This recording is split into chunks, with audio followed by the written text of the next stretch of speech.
Dear students, good morning. Dear students, हम class 12th में हिंदी भाषा में आरोह भाग 2 में गद्य खंड में हिंदी के श्रेष्ठ लेखक जैनेन्द्र कुमार द्वारा लिखित बाजार दर्शन नामक चैप्टर पढ़ेंगे। इस चैप्टर में लेखक ने बाजार पर विस्तृत चर्चा की है।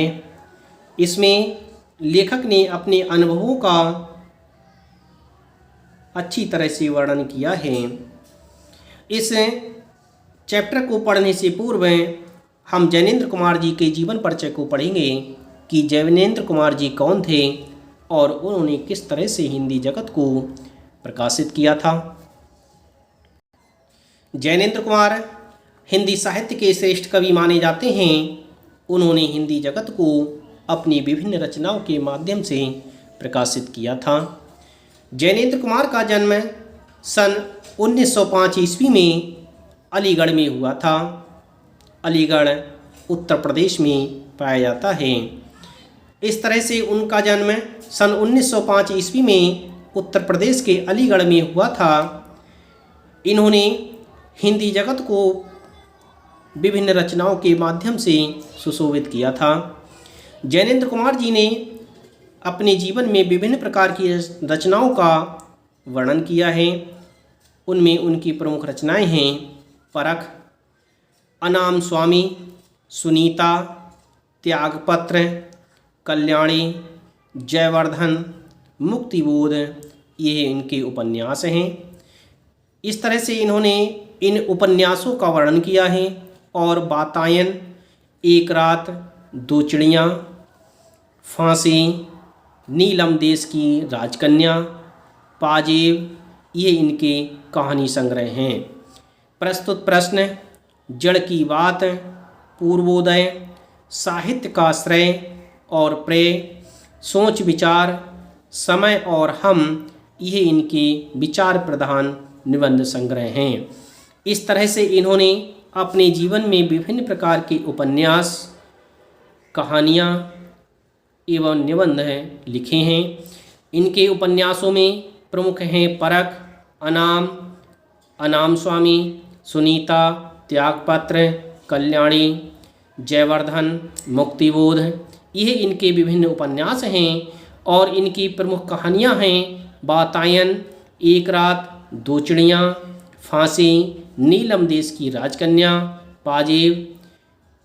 और इनके निबंध विभिन्न प्रस्तुत प्रश्न, जड़ की बात, पूर्वोदय, साहित्य का श्रेय और प्रेय, सोच विचार, समय और हम आदि इनके निबंध संग्रह हैं। इस तरह से इन्होंने इन विभिन्न निबंध, कहानी एवं उपन्यासों के माध्यम से हिंदी जगत में अपना नाम एक श्रेष्ठ सूची में रखा है। इन्हें हिंदी जगत में श्रेष्ठ लेखक के रूप में जाना जाता है। इन्हें विभिन्न रचनाओं के लिए विभिन्न प्रकार के पुरस्कार प्राप्त हुए थे। उन पुरस्कारों में साहित्य अकादमी पुरस्कार, भारत भारती सम्मान, भारत सरकार द्वारा पद्म भूषण से इन्हें सम्मानित किया गया था।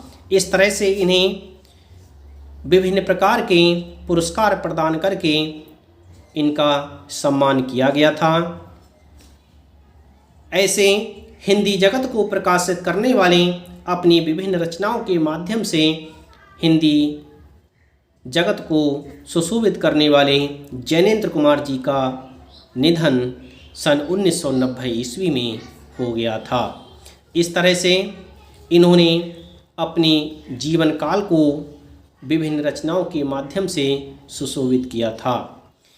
यथार्थ को अंतिम सत्य के रूप में ओढ़कर जो अपने को विवश मान बैठ सकता है, वही तो असमर्थ है।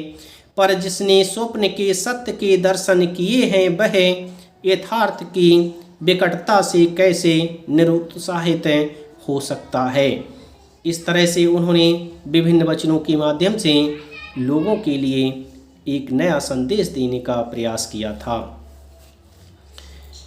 हिंदी में प्रेमचंद के बाद सबसे महत्वपूर्ण कथाकार के रूप में प्रतिष्ठित जैनेंद्र कुमार का अवदान बहुत व्यापक और वैविध्यपूर्ण है।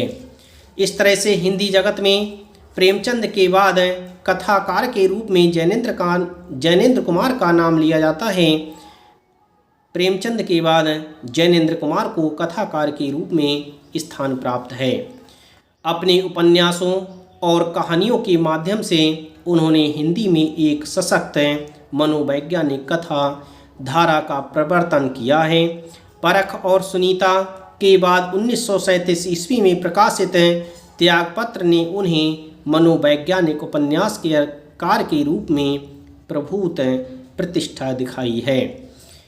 इसी तरह खेल, पाजेब, नीलम देश की राजकन्या, अपना अपना भाग्य, तटस्थ जैसी कहानियों को भी कालजयी रचनाओं के रूप में मान्यता मिली है।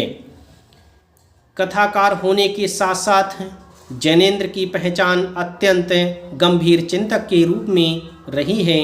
बहुत सरल एवं अनौपचारिक सी दिखने वाली शैली में उन्होंने समाज, राजनीति, अर्थनीति एवं दर्शन से संबंधित गहन प्रश्नों को सुलझाने की कोशिश की है। अपनी गांधीवादी चिंतन दृष्टि का जितना सुष्ठु एवं सहज उपयोग वे जीवन जगत से जुड़े प्रश्नों के संदर्भ में करते हैं वह अद्वितीय है।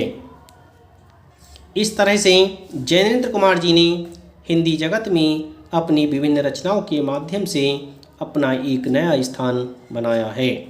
इस तरह से मैंने आपको जैनेंद्र कुमार जी का जीवन परिचय पढ़ाया। अब मैं आपको जैनेंद्र कुमार जी द्वारा लिखित पाठ बाजार दर्शन पढ़ाऊँगा, जिसे आप ध्यान से पढ़ें।